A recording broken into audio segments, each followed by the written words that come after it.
Isang mapagpalang araw po sa inyong lahat. Celebrity Chika Time po muna tayo at may inihanda po akong chika para sa inyo. Tara po't magchikahan na po tayo.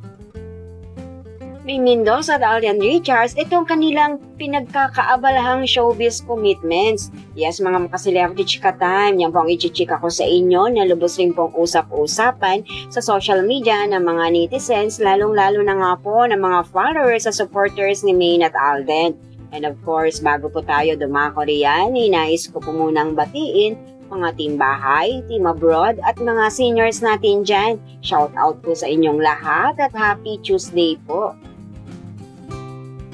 Ngayong araw nga po ng Martes ay present pong muli ang ating phenomenal star na si Maine Mendoza sa longest running noontime show na Eat Bulaga. Yes po, ibang-iba po ang kasiyahan kapag present po riyan si Maine kasama mga legit na barkad sa kanilang kakwelahan, kalokohan at kakulitan na tunay naman nga pong inaabangan araw-araw mula Lunes hanggang Sabado. Samantala, narito po ang ilan sa kaganapan ni Mengay sa longest running noontime show na Eat Bulaga ngayong araw ng Martes.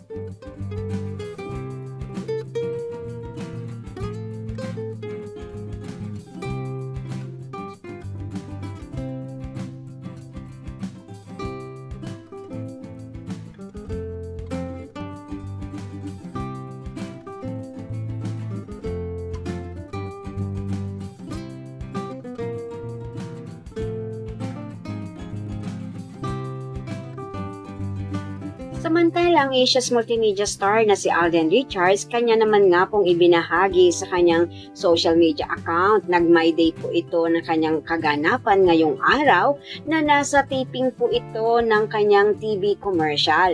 Yes po, wala po masyadong detalye kung para sa ano-anong endorsement po ito. Ganun pa man ay napakasipag po ni Alden na mag-updates ng kanyang mga kaganapan.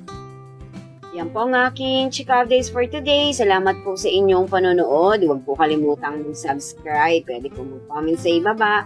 Basta huwag lamang po hearts o nakakasakit sa isa't isa. Salamat po muli. Spread love, not hate.